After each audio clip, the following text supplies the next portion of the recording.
FM 96,9 MHz.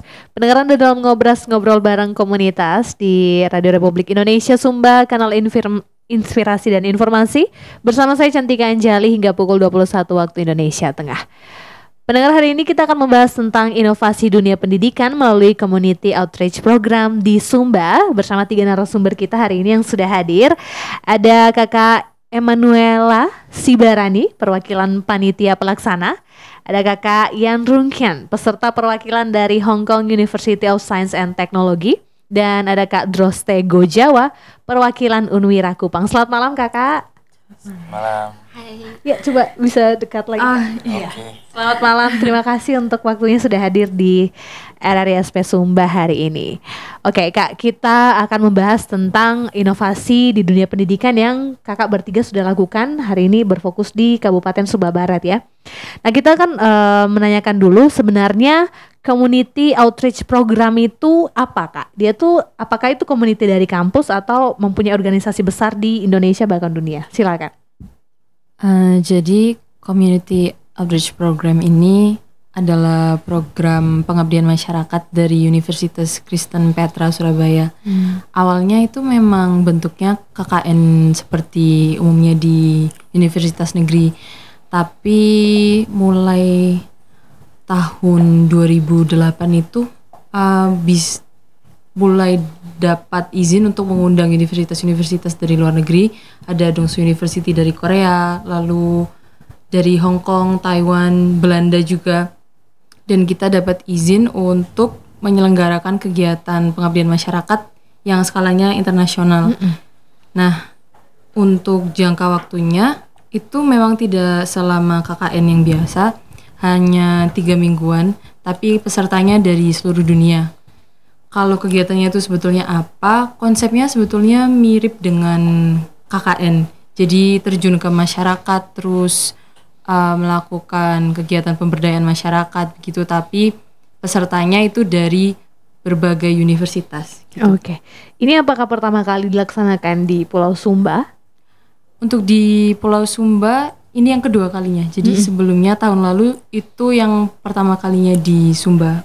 Oke, Kak, kalau tujuan utama dari program ini sendiri itu bagaimana program ini bisa menghubungkan antara inovasi dan pendidikan dalam peningkatan kualitas masyarakat Sumba khususnya? Jadi sebetulnya berdasar dari visi Universitas Petra sendiri, bahwa kami ingin jadi universitas yang bisa mentransformasikan masyarakat untuk kemuliaan Tuhan gitu. Nah, jadi dari Community Outreach Program ini kami mau mengajak mahasiswa untuk mengaplikasikan yang mungkin hanya mereka pelajari di kelas selama ini. Gimana itu bisa dibuat untuk membantu menyelesaikan permasalahan yang ada di masyarakat gitu. Oke, biasa saya sapa dengan Kak Emma ya. Kakak Spencer dan Kak Oscar. Oke, untuk Kak Spencer mungkin Kak bisa minta tolong di-translate. Bagaimana pendapat Kak Spencer tentang Sumba ketika datang pertama kali terkait dengan program yang difokuskan oleh Kak Spencer itu sendiri? So we would like to know what was your first impression of Sumba when you came here the first time, and can you also answer that in relation with the program that you're focusing on, the stunting one? Okay. Hi everyone. I just want to explain my jobs in the whole program. I'm in the quad, the stunning for only concentrate on the stunning group of people. It actually has two kinds of personality there. One is the mother, and the other is the kids who are actually under 2 years old. So we just cook some healthy food for them and made the menu for them. I think it is really a meaningful job for me to do. Jadi dari Spencer menyampaikan kalau programnya dia yang stunting itu fokusnya ada 2, dari sisi ibu dan anaknya. Dan menurut dia programnya ini sangat berarti buat dia selama dia melaksanakan programnya di sini. Oke, terima kasih. Dan untuk Kak Oscar ini, sebagai ini Kak Oscar asli NTT, tapi punya program di Sumba ya. Bagaimana menurut kakak target peserta siapa saja sebenarnya program ini dilakukan untuk siapa? Apakah memang lebih fokus kepada masyarakat setempat atau memang nanti ke menyeluruh orang Sumba seperti itu, Kak? Silakan. Oke, baik, terima kasih. Yang paling pertama, yang paling mendasar yang perlu saya sampaikan bahwa Community Outreach Program adalah target program yang dijalankan untuk beberapa daerah-daerah terpencil. Outreach program di luar jangkauan yang memang masih memiliki keterbatasan. Jadi dalam menjalankan program ini kami ada beberapa program-program unggulan yang memang cukup berkualitas dilihat dari potensi yang ada di sana dan kendalanya apa begitu. Jadi misalnya yang pertama soal sumur bor. Jadi itu sumur bor ini kita lihat di sana potensi airnya ada, namun kendala yang menjadi sangat fatal dan sangat miris adalah airnya itu tidak bisa dikeluarkan untuk menjadi dikonsumsi secara langsung, bisa dihasilkan air bersih. Dan apalagi sekitar penduduk yang di pesisir bantaran kali di situ, mereka masih menggunakan air kali untuk konsumsi. Oke. Namun dilihat di setiap rumah tangga mereka memiliki sumur bor, hanya saja airnya itu sangat keruh dan rapuh. Maka di sini target kami untuk berusaha untuk dengan inovasi teknologi yang terbaru, yaitu filtrasi air, sehingga itu airnya bisa lebih bersih dan bisa langsung dikonsumsi. Targetnya bahwa di situ semua masyarakat yang ada di situ, meskipun kami tidak memberikan sepenuhnya bantuan yang merata secara menyeluruh, namun teori pembelajaran serta ilmu yang kami dapat mampu diterapkan, bisa menjadi pembelajaran untuk masyarakat di seputaran desa yang terkhusus kami targetkan pada saat ini adalah di Desa Wehura dan Desa Baliluku. Jadi mungkin seperti itu. Oke, baik. Pendengar informasi, program yang dijalankan oleh kakak bertiga ini ada sumur bor dan filtrasi, ada spiral water park, ada juga program PASI untuk anak-anak stunting, dan program laku sehat dan pondok baca serta pengelolaan kotoran kuda. Benar ya, Kak? Ya. Oke, kita akan membahas satu-satu tentang program-program ini. Kita mulai dari sumur bor dan filtrasi dulu. Tadi sudah dijelaskan oleh Kak Oscar. Nah, kendala yang dihadapi dalam pelaksanaan proyek sumur bor dan filtrasi ini sendiri terkait dengan aspek teknis dan sosial itu seperti apa yang dihadapi, Kak? Oke, baik. Dalam menjalankan program itu, hal yang paling pertama adalah kita tidak bisa merubah kebiasaan masyarakat yang ada di sekitar situ. Karena soal kebiasaan mereka, jadi mereka mungkin masih lebih merasa nyaman dengan menggunakan air dari kali. Mereka bikin kubangan di pesisir bantaran kali, lalu diambil airnya untuk dikonsumsi. Maka kebiasaan itu yang memang saat ini sulit dirubah. Tetapi saat praktiknya kami mencoba untuk menerangkan dengan inovasi yang baru, teknologi yang baru, yaitu filtrasi, mampu menyaring air sehingga airnya itu menjadi bersih dan jernih dan bisa dikonsumsi. Kami mencoba untuk memberikan pemahaman kepada mereka bahwa air ini bisa dikonsumsi secara langsung dan bisa digunakan untuk keseharian, dikonsumsi sehari. Maka yang menjadi kendala itu adalah untuk merubah kebiasaan itu.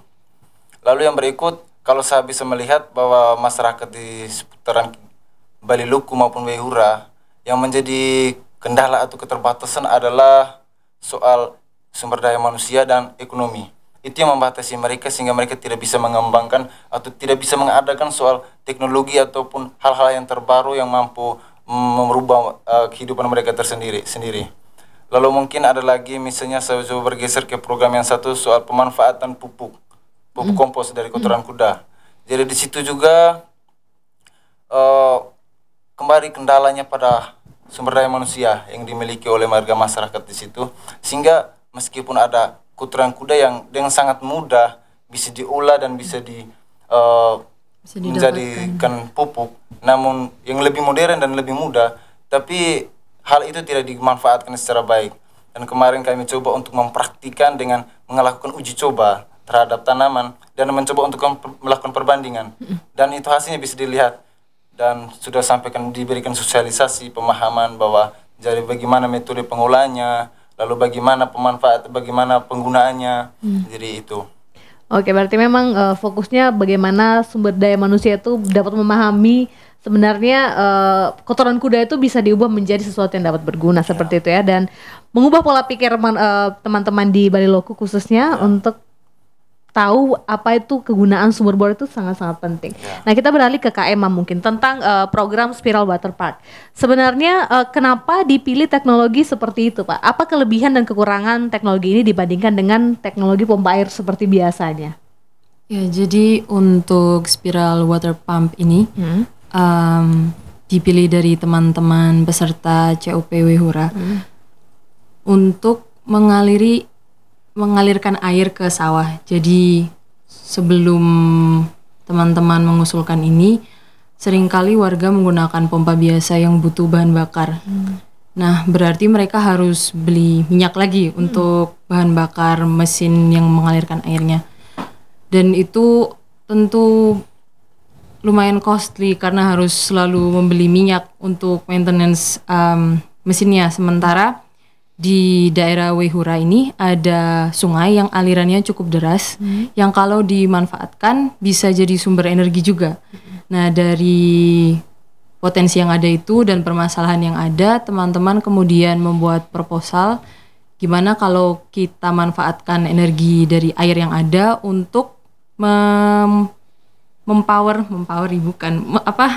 jadi tenaga buat water pump, sehingga ini bisa terus berjalan tanpa perlu diisi ulang bahan bakarnya. Tapi cukup menggunakan aliran dari sungai itu yang deras yang bisa menggerakkan water pump ini. Nah, dari situ kemudian mereka buat rancangan dari water pumpnya dan diuji coba di sungai di Desa Wehura, dan tadi mereka juga sudah presentasi di Bapelitbangda dan berhasil. Mereka sudah coba airnya keluarnya tadi 1,6 liter kalau tidak salah, itu dalam 6 menit. Jadi mereka buat perkiraan kalau sampai ke sawah itu dikalikan 2 berarti 12 menit. Nah, itu bisa terus berjalan tanpa perlu diisi ulang bahan bakarnya. Jadi itu pertama mengurangi biaya yang harus dikeluarkan oleh warga, dan juga menyelesaikan permasalahan butuh air yang dialirkan ke sawah itu. Oke.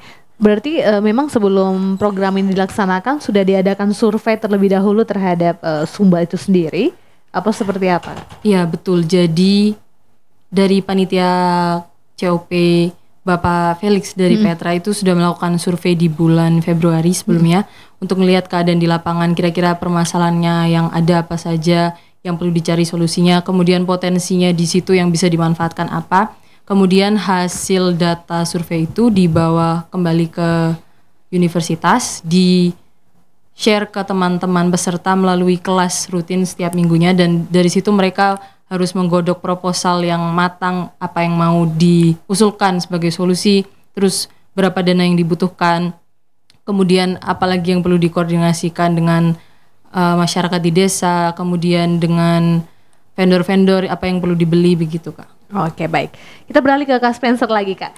Nah, kenapa bisa memilih program MPASI untuk anak-anak stunting? Bagaimana program ini dirancang sehingga bisa membantu anak-anak di Bariloko ya? Bariloko Kak Spencer? Di Wehura. Di Wehura itu bisa stuntingnya itu bisa teratasi. Silakan Kak. So the first question is, what was your reason for choosing the stunting program? Okay. I think maybe the simplest reason for me to choosing the stunting program is that my translator is in that program. And so I want to join that program. First of all is that I want to stay with the people that I'm familiar with. Oke. Yeah. Jadi alasan pertamanya, tapi yang alasan mendasarnya karena mahasiswa yang jadi translatornya itu juga ikut program itu Kak. Jadi dia ingin dekat-dekat dengan yang familiar gitu. Kalau alasan lain, what about the other reason? And the other reason I think is that actually I'm a kids lover. So that program I can meet a lot of kids. So I think the fundamental reason that I choose that is because I want to see their smiling face. You know, when I just see and they show me their smiling face and they say, Spencer Gaga, Gaga Yeah, Spencer? Is that beautiful. Kakak Spencer. Gaga Spencer. Okay. So I will feel, I'm really touched and moved. So I want make them happy. I want make them smiling. Oke. Yeah. So yeah. Oke. Jadi kalau alasan yang sebenarnya Spencer ini sangat suka dengan anak kecil. Memang di desa dia sering berinteraksi dengan mereka bahkan di luar program. Jadi kadang anak-anak kecil ini datang ke posko cuman buat ketemu kakak Spencer. Dia dipanggil kakak Spencer. Dan bagi dia bisa bertemu dengan banyak anak-anak kecil terus melihat wajah mereka yang tersenyum. Terus dia bisa berinteraksi dengan mereka itu dia sangat senang. Jadi dia sangat enjoy dengan program stunting ini. Oke. Tadi dapat cerita juga Kak Spencer ini anak tunggal ya. Jadi sangat suka dengan anak kecil seperti itu. So we heard that you're an only child. Is that what you really like to meet children? Yeah. I really want to talk with them, even though I have the language barriers with them. But I can sometimes guess their meanings, And I think the third reason I want to choose the stunning program is that I think it is really important to prove the food. The food criteria and also the food level of them. When I just go to live in my host families, I can see that my mama usually prepared a lot of food for me. They just prepared the best food they think for me, but I can see that the food production, that kind of products, is not really good. So I can know that the people there do not have good food to eat. So there actually has this stunning problem. So I really want to improve that kind of situation. Oke. Jadi ya dia menyetujui tadi dia ingin ketemu anak-anak karena dia terbiasa dengan anak tunggal. Kemudian dia beri alasan ketiga dia join program stunting ini karena dia melihat sendiri karena kami tinggalnya bersama dengan warga. Terus menurut dia dari warga sudah menyediakan konsumsi untuk kami yang sangat baik. Mereka mengusahakan yang terbaik. Tapi menurut dia ada yang bisa diimprove mungkin dari komposisinya 4 sehat 5 sempurna itu semua harus terpenuhi dan begitunya supaya permasalahan stunting di Wehura ini juga bisa diselesaikan. Oke, baik. Ini kan tadi tentang masalah stunting. Kita kembali ke mungkin di Kak Oscar tentang sumur bor dan filtrasi. Nah, menurut Kakak itu bagaimana Kakak mengukur sumur bor itu berhasil untuk diberikan kepada anak-anak di masyarakat di Bariloku? Apakah dengan perubahan perilaku atau seperti apa yang Kakak ukur keberhasilan adanya sumur bor itu dan filtrasi? Oke, baik. Yang paling pertama bahwa bagaimana pemanfaatan itu air bisa mampu disebarkan ke bawah masyarakat di sekitar situ. Yang pertama soal titik kumpul. Jadi kebetulan memang program yang kami jalankan itu berada di titik kumpul masyarakat, yaitu di RT 7 kalau tidak salah itu. Jadi di situ titik kumpul dan itu banyak orang, banyak perumahan di situ. Jadi di situ titik sentral yang memang perlu diatasi dan kebetulan lokasinya itu berada di pesisir kali. Dan bahkan tolok ukur yang pertama kita melihat bahwa masyarakat di situ dari sisi sumber daya manusia, ekonominya itu sangat terbatas sekali. Sehingga saya bisa pastikan bahwa mereka itu sangat sulit untuk memperoleh air bersih yang memang dihasilkan dari bahan atau dari alat-alat yang istilahnya modern lah begitu. Jadi memang sangat sulit. Maka kami punya program dan punya target itu untuk memberikan bantuan berupa alat inovasi yang terbaru dan memang sangat membantu untuk di masyarakat di sekitar situ. Dan ada sekitar 52 kakak yang menjadi target untuk mendapatkan aliran air bersih itu. Oke. Baik, pendengar mungkin yang mau bertanya bisa langsung di aplikasi RRI Digital lewat live chat atau melalui line telepon di 0387252661. Nah, mungkin setelah ini saya akan membacakan pertanyaan, bebas siapa yang mau menjawab, tidak langsung menunjukkan karena memang ketiganya melaksanakan program yang sama. Ya. Apa beda-beda? Kolaborasi. Ya. Kolaborasi. Oke, baik. Kita Saya panitia. iya, panitia. Mungkin nanti Kakak bantu translatekan kepada Kak Spencer. Ini kita akan membahas tentang program Laku Sehat dan Pondok Baca itu sendiri yang sedang dilakukan. Bagaimana program itu diintegrasikan dengan kegiatan belajar mengajar di sekolah di desa yang sekarang dilaksanakan program tersebut. Mungkin Sehat Bariloku ya. Jadi sebelumnya teman-teman peserta Desa Baliloku sudah mengadakan pertemuan dengan perangkat desa. Kemudian di situ mereka mempresentasikan program-program yang mau diimplementasikan dan berkoordinasi kira-kira kalau kami butuh masuk ke sekolah-sekolah siapa yang harus kami hubungi, apakah butuh surat, kemudian izinnya kemana, di sekolah-sekolah yang bisa kami ajak kerjasama yang mana saja. Dan setelah mendapatkan green light dari perangkat-perangkat desa, kemudian setuju mana yang akan dikunjungi, teman-teman baru masuk ke sekolah-sekolah dan di situ mengadakan pelatihan dan juga seperti penyuluhan buat teman-teman di SD tentang cara menyikat gigi, kemudian mencuci tangan begitu. Nah, diintegrasikannya melalui itu bahwa kita langsung masuk ke sekolah-sekolah dan menjadikan pembiasaan hidup sehat ini melalui metode pengajaran. Jadi bukan cuma diajak sikat gigi di luar gitu misalnya, tapi kita masuk ke sekolah sehingga mungkin teman-teman di SD merasa itu adalah bagian dari pendidikan sehari-hari, bagian dari apa sesuatu yang mereka pelajari di sekolah. Oke. Kalau itu tentang laku sehat. Kalau pondok baca bagaimana? Mungkin bisa. Mungkin kalau pondok baca, yang sebetulnya memang di sana sudah punya pondok baca, sudah punya. Namun kok ada tapi tidak dimanfaatkan seperti itu. Dan dibiarkan saja dan begitu berserakan, tidak ada yang memanfaatkan itu. Maka dan menjadi kendala bahwa minat baca, literasinya sangat minim sekali. Dan di sana kami berusaha untuk mendorong itu minat bacanya itu dengan yang pertama kami memberikan sumbangan buku. Setelah itu mencoba untuk merenovasikan kembali, mendesain itu sehingga itu lebih menarik dan sekaligus membantu untuk mengajari anak-anak yang di beberapa SD yang ada di seputar Desa Baliloku maupun Desa Wehura.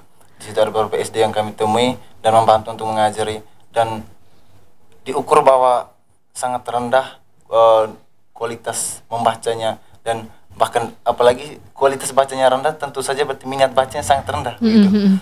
Betul.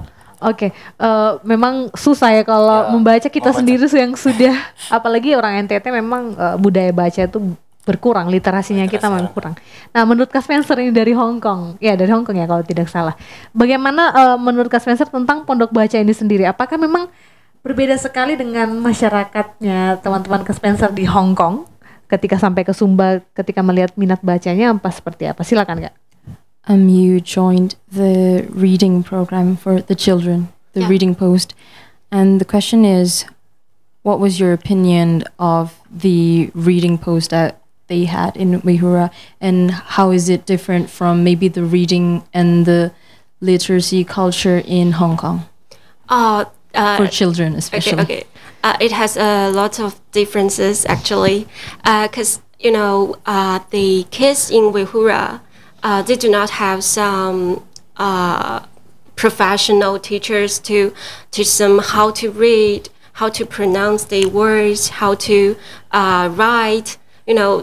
They just encounter a lot of difficulty and problems when they are growing, when they are studying. So the reading program I joined, we just teach them how to write their names, how to read their names in English. But actually, I think they still needs a lot of time to learn it. But in Hong Kong, actually, kids when they are 2 or 3 years old, they may receive the education that help them to learn the words about English, about Cantonese, about Mandarin, and a lot of another kinds of languages. So I think that maybe a lot of difference. Ya, jadi dari Spencer menyampaikan kalau di Hong Kong di usia 2-3 tahun itu anak-anak sudah diberi pengajaran untuk cara membaca di banyak bahasa juga, ada English, Cantonese, terus Mandarin juga. Sementara dia merasa di Wehura ini anak-anak masih butuh lebih banyak lagi perhatian untuk mengajari mereka cara membaca, karena dia mengajarkan mereka buat membaca terus menulis nama mereka sendiri, tapi mereka juga masih mengalami kesulitan untuk hal itu. Jadi menurut dia banyak yang masih perlu ditingkatkan dalam hal pembelajaran dan literasi. Oke, boleh ditambahkan, menurut Kak Spencer, budaya apa yang bisa dibawa ya dari Hong Kong untuk sampai ke Wehura agar minat bacanya anak-anak itu semakin tinggi, Kak? Okay. Do you think there's certain certain habits or cultures that help children in Hong Kong to become well read and have high interest in reading that you think would work very well if we try to bring that to the village here? I think actually children in Hong Kong can be a good reader or a good writer. That is because they received good education. So I think education is really important.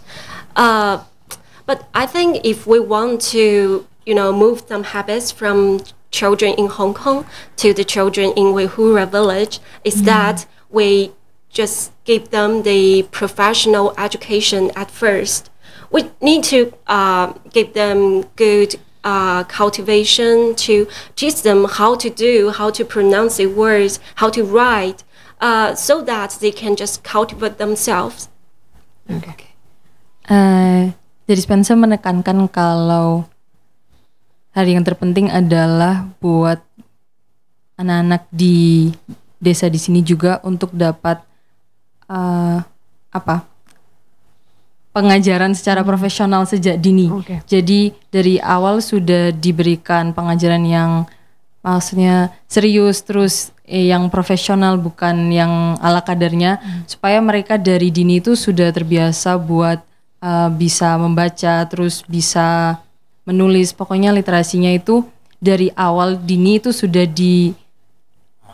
dimatangkan, ditangani dengan serius. Oke, berarti memang kembali lagi ke sumber daya manusianya yang kita harus lebih tingkatkan lagi pemahaman dan pengetahuannya seperti itu. Nah, kita akan lanjut ke program pengolahan kotoran kuda ini.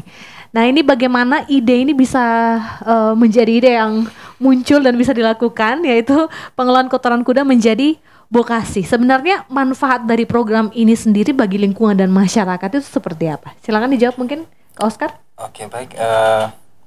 Yang paling pertama kita lihat potensi pertanian yang ada di lebih khusus di desa Wehura dan Baliloku. Hampir di sebagian wilayah desanya itu adalah lahan pertanian semua. Ada lahan sawah, bahkan lahan tanam sayuran, habis sembako. Jadi makanya ditambah dengan apa yang lebih diidentikan dengan orang Sumba begitu. Itu adalah kuda. Maka muncullah ide untuk menghasilkan pupuk kompos ini dari kotoran kuda. Jadi memang kemarin juga sempat disosialisasikan, dan memang ternyata di seputar situ banyak orang yang berternak kuda. Maka Dan banyak kotoran. Banyak kotoran juga itu saja. Itu yang paling penting. Tetapi bukan cuma kotoran kuda saja yang bisa dimanfaatkan. Iya. Ada kerbau juga bisa dimanfaatkan, sapi, beberapa kotoran-kotoran hewan yang memang bisa diolah. Nah, ketika kita menggunakan secara langsung ditaruhkan kotorannya di tanaman, tentu saja hasilnya serasa memang tidak lebih maksimal ya. Maka perlu diolah lagi untuk menjadi pupuk yang memang lebih baik gitu. Dan sumber atau campuran yang perlu diolahnya itu dan sangat mudah untuk didapatkan. Paling ya kemarin hanyalah kalau di pupuk kompos dari kotoran kuda ini M4 yang paling pertama, lalu pembusukan sayuran, kan dia bisa diganti, M4 ini bisa diganti dengan pembusukan sayuran saja. Sayuran atau tambah lagi dengan air kelapa. Tinggal dicampur lalu dibiarkan membusuk. Maka diaduk jadilah sebuah pupuk. Dan memang hasil uji cobanya terbukti benar. Ketika melakukan perbandingan, kemarin dilakukan pada tanaman kangkung. Tanaman kangkung, dan hasilnya itu bahwa yang ditanam langsung dan ditanam dengan menggunakan pupuk, kemarin diuji coba dengan pupuk yang diolah ini mahasiswa, dan dengan pupuk yang dari pupuk kimia yang dibeli di toko. Dan hasilnya memang berbeda. pupuk yang hasilnya ini lebih baik. Lebih baik. Pertumbuhannya lebih cepat. Oke, berarti ini memang menarik sekali untuk dilakukan semua orang Sumba sebenarnya karena Semua orang kotoran Sumba. kuda hampir bisa ditemui dan sangat Iya. gampang. Iya. Nah, Kak Emma, mungkin proses pembuatan bokasi selain tadi yang dijelaskan oleh Kak Oscar itu seperti apa? Mungkin kotorannya apakah memang diambil langsung dicampur apa seperti apa nanti prosesnya itu? Biar para pendengar tahu, mungkin bisa praktek langsung di rumah masing-masing. Oscar bantu saya ya kalau salah. Tapi kemarin saya sempat berkunjung waktu teman-teman Baliloku sedang proses yang batch pertama yang mau didemokan ke warga juga. Ya iya, mereka mengumpulkan kotoran kudanya, terus disimpan di kayak terpal besar gitu. Terus baru mereka mulai bikin racikan yang lain-lainnya, yang dari sayur busuk, kemudian air kelapa, itu kemudian baru dicampur semuanya, terus dibiarkan dulu ya Oscar? Ya, dibiarkan. Dia bisa digunakan M4, tapi M4 kan kita harus mengeluarkan gocek lagi kan. Iya. Jadi, Sementara tujuannya biar mengurangi dana yang harus keluar. Iya. jadi pengganti M4-nya adalah pembusukan sayuran busuk dengan air kelapa. Dibiarkan dalam satu wadah, lalu disimpan selama 3 hari. Oke. Setelah itu baru dicampur dengan kotoran kuda. Berarti kotoran kuda itu terakhir nanti ya dicampur setelah Nanti dicampur, sudah di. ya. Oke, biasa kan kalau Bikin tumbukan, kue. iya, Tepungnya dulu ya. tepungnya dulu ya. Kalau ini berarti terakhir, agak lain ya.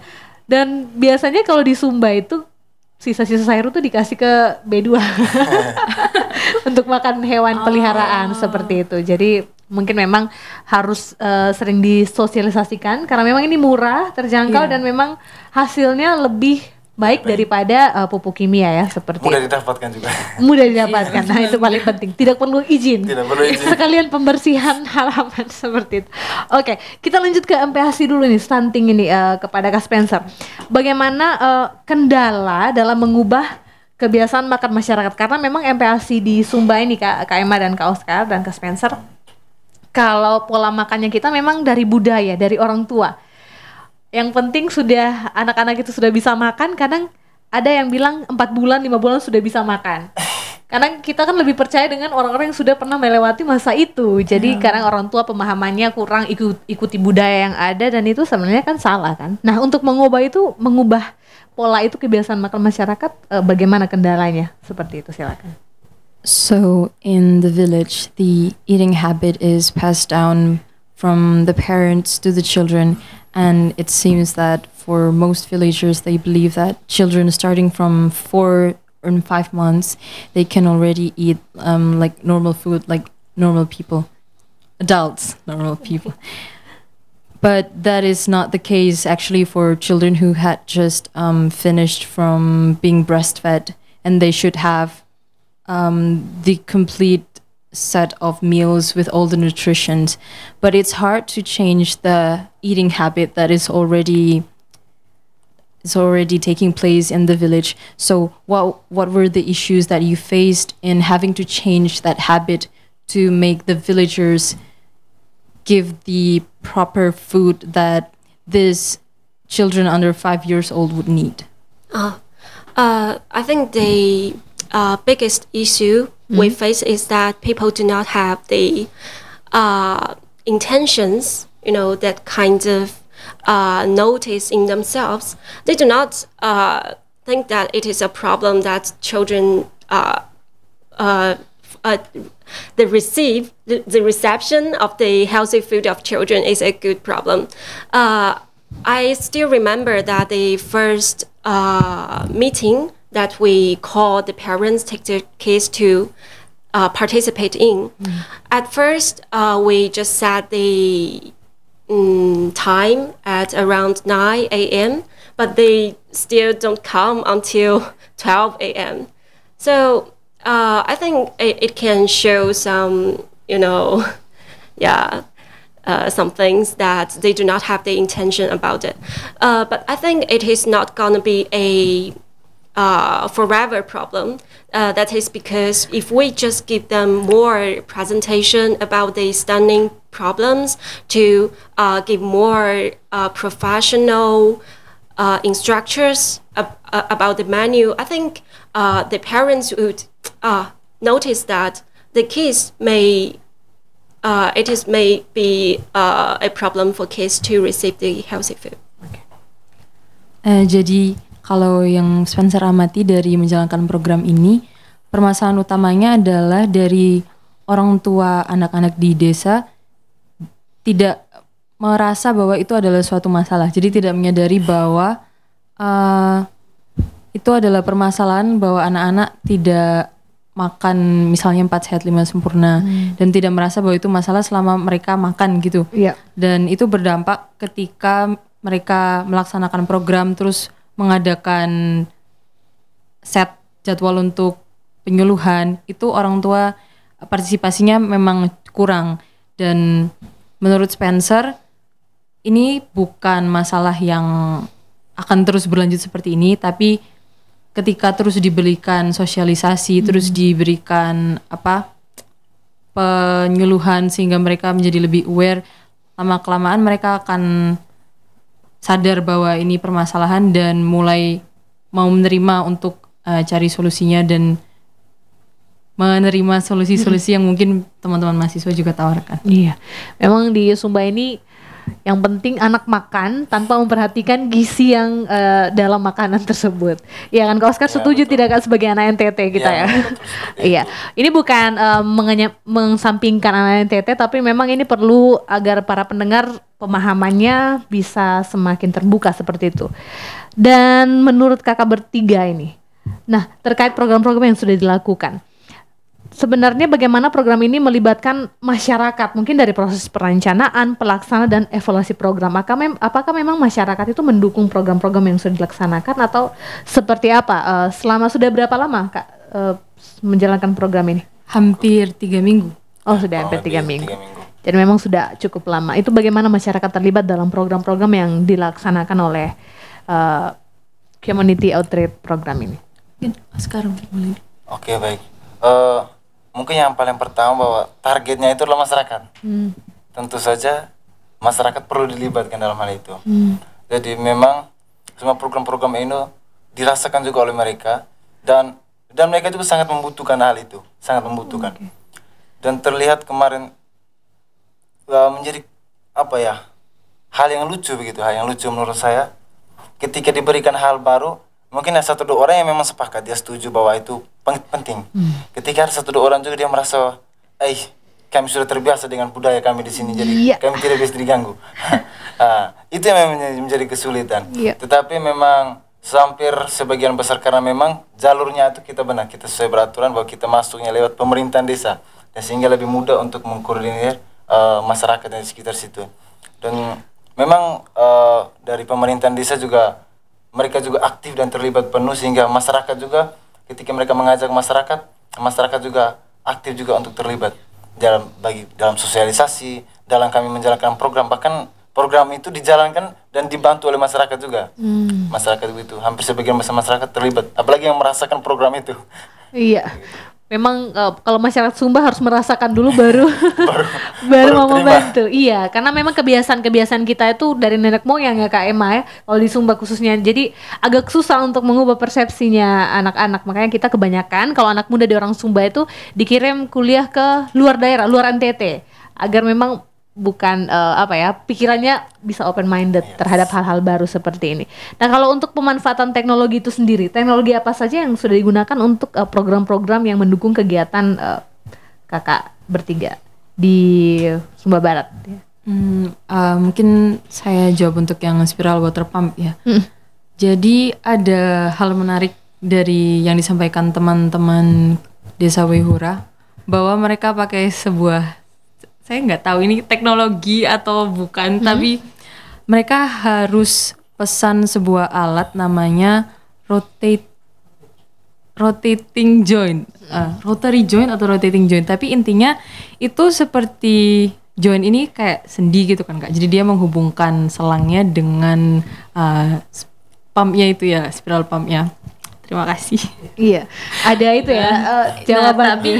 Tapi selangnya ini kan terhubung gini. Tapi ini spiralnya kan berputar terus ya kan. Sementara selangnya nggak boleh ikut berputar. Jadi selangnya diam tapi spiralnya yang berputar terus. Nah, itu butuh alat itu yang namanya rotary joint itu, dan itu hanya ada diproduksi dari luar negeri. Di Indonesia belum ada sampai sekarang. Dan spiral water pump ini juga belum terlalu banyak digunakan, terutama di Sumba rasanya mungkin ini pertama kali. Kami waktu survei sempat menemukan di sungai di situ juga, tapi itu sudah tidak operasional lagi. Dan bahwa sumber daya yang sudah ada, potensi yang sudah ada itu bisa dipakai buat menyelesaikan permasalahan yang ada di desa. Kemudian dengan dibantu Bapak dosen pembimbing lapangan, Bapak Haryo yang dari teknik mesin juga bantu anak-anak buat merangkai spiral water pump ini, dan mahasiswa dari teknik sipil yang juga belajar tentang bangunan air kayak dam dan lain-lain itu. Kemudian mereka bisa merangkai spiral water pump ini dan dengan berbagai komponen yang ada, termasuk komponen yang unik tadi itu, ya itu menurut saya bentuk dari pemanfaatan teknologi yang mungkin banyak orang belum familiar tapi tepat guna buat menjawab permasalahan ini dan mengurangi pengeluaran. Semoga dapat dirawat dengan baik oleh masyarakat di sana agar dapat berguna sampai ke depannya. Nah, untuk kolaborasi tadi kan sudah ya dengan masyarakat pastinya. Kalau COP ini sendiri kolaborasinya dengan siapa saja Kak? Apakah hanya dengan kampus-kampus di Indonesia, dan teknisnya seperti apa? Kenapa bisa kakak-kakak seperti ini yang dikirim seperti itu? Apakah melalui tes dan lain-lain seperti itu? Sepertinya ini case by case dari masing-masing universitas ya Kak. Kalau di Petra, teman-teman yang mendaftar harus melalui proses seleksi. Jadi mereka harus isi formulir dan ditanyakan alasan bergabung. Kemudian ada seleksi wawancara juga. Kalau mereka lolos dari seleksi wawancara baru dinyatakan lulus sebagai peserta COP. Kemudian mereka harus mengikuti kelas selama kurang lebih 3 bulan, 2-3 bulan. Dan absensi di kelas itu juga menentukan mereka boleh berangkat untuk program ini atau tidak. Tapi kalau di Unwira mungkin Oscar? Kalau mungkin di sana yang paling pertama kita mendaftar. Setelah itu ada seleksinya juga. Seleksi dari penilaian soal IPK-nya. Itu menjadi salah satu tolak ukur juga. Jangan sampai kita mengirim anak yang memang kualitasnya tidak mampu sama sekali itu. Jadi itu menjadi salah satu tolak ukur peserta COP dari Unwira sendiri. Lalu ini juga bisa dijadikan sebagai kegiatan untuk dia punya KKN-nya. Tergantung dari masa ketika dia pulang dan mempublish jurnal, bisa menjadikan jurnal KKN. Oke. Kalau dari Hong Kong University? So to be able to participate in the community outreach program, what was the procedure that Hong Kong University of Science and Technology had to go through before you are declared as a participant of this program? Do you have to go through a selection process, or you can just sign up and you're automatically included in the program? We need to just go through an interview. Yeah, the interview is almost 1 hour. We need to talk about our preparations for the whole program, and also our, the body conditions, and also the financial problems. So I think it is a long procedure for us to go through the interview. Yeah. Okay. Jadi kalau dari universitasnya Spencer, proses seleksinya hanya interview, tapi interviewnya cukup panjang sampai 1 jam. Di mana mereka memastikan kesiapan teman-teman baik secara finansial, kemudian kesehatannya apakah mampu buat ikut program ini, terus dari program-program yang akan dilaksanakan apakah mereka juga sudah siap untuk bergabung partisipasi dalam program-programnya. Tapi interview. Oke, oke benar. Jadi tidak gampang sebenarnya ya dikirim ke Sumba khususnya untuk melaksanakan program ini. Nah benar kita masih dalam ngobras, tapi memang karena waktu sudah harus menghentikan kita. Padahal seru sekali sebenarnya untuk membahas program COP ini. Dan terakhir mungkin dari kakak bertiga masing-masing closing statementnya, harapannya untuk program ini ke depannya seperti apa? Silakan. Spencer dulu. Oke, Spencer dulu. What are your hopes and aspirations for this program in the future? I think it can be described as a Chinese old saying that 天下与共，美美大同。 Wah, saya nggak bisa jawab. Actually, humanities is a community. Yeah, we need to cooperate to make the world better. And I think this kind of voluntary work is not just a piece of paper. It really needs courage, needs power, and needs dream. Oke. Apa ya tadi? Spencer sempat menyebut bahwa untuk mendeskripsikan harapannya buat COP ke depan, dia menyebut salah satu peribahasa Cina, peribahasa Cina. Translate-nya di bawah ini. Bahwa kemanusiaan itu, humanity is community. Yeah, humanity is community. Kemanusiaan itu adalah komunitas, atau mungkin bisa lebih ke kemanusiaan berasal dari komunitas gitu. Jadi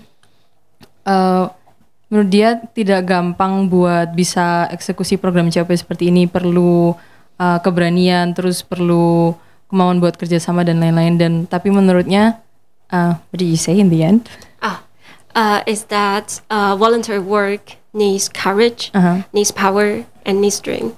Ya, butuh keberanian, butuh kekuatan, dan butuh mimpi yang besar. Apalagi keberanian dari Hong Kong ke Sumba ini sangat jauh, untuk bahasanya sih susah ya. Itu dari Kak Spencer. Selanjutnya dari Kak Oscar. Mungkin harapan dari saya bahwa kegiatan COP ini agar bisa berjalan terus, dan bisa lebih banyak membantu masyarakat yang terkhususnya di luar jangkauan, di luar yang berbagai kendala dan kekurangan masyarakat yang ada di NTT lebih khusus ya. Dan juga semoga apa yang sudah dijalankan oleh kami dari COP ini semuanya itu berguna dan bermanfaat di masyarakat. Lalu salah satu pesan saya untuk anak-anak muda serta para mahasiswa yang ada di NTT lebih khusus, saya mulai dengan salah satu pepatah, mulai sekarang jika nanti akan menjadi tidak pernah. Itu saja. Oke, mantap. Kak Emma, silakan Kak.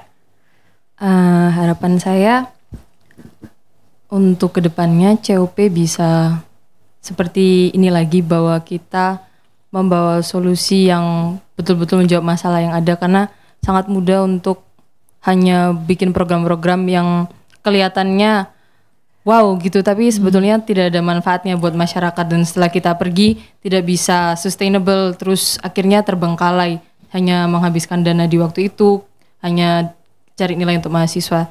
Tapi harapan saya seperti teman-teman dari kelompok Bali Logi dan Wehura yang sudah berinovasi di COP kali ini, bisa menciptakan sesuatu yang betul-betul bermanfaat dan sesuai dengan problem yang ada di masyarakat. Kedepannya COP bisa terus jadi berkat buat desa-desa yang kami kunjungi, dan semoga Sumba juga kedepannya semakin bertransformasi, semakin jadi maju, dan anak-anak muda juga tergerak buat ikut mencetuskan solusi-solusi buat permasalahan yang ada, supaya bisa kayak irreplaceable Sumba. Amin. Terima kasih ya Kak Eva, Kak Spencer, dan Kak Oscar untuk dedikasinya untuk Sumba, dan semoga kita anak Sumba lebih melek lagi tentang hal-hal yang program-program dilakukan dari luar. Jangan kita menjadi perusak ketika program itu sudah dilaksanakan. Dan sukses selalu untuk kakak bertiga. Semoga programnya lancar terus di Wehura dan Bali Loko. Oke pendengar, itu tadi bincang-bincang kita bersama ketiga kakak narasumber. Ada Kak Emma, Kak Spencer, dan Kakak Oscar. Dan pendengar, sesaat lagi Anda akan mendengarkan Bismalam, Bisa Request, dan Salam-Salam. Bahasa Chinese-nya terima kasih apa Kak Spencer, boleh tahu? Thank you in Chinese. 谢谢。 Oke, pendengar sama-sama kita. Oke.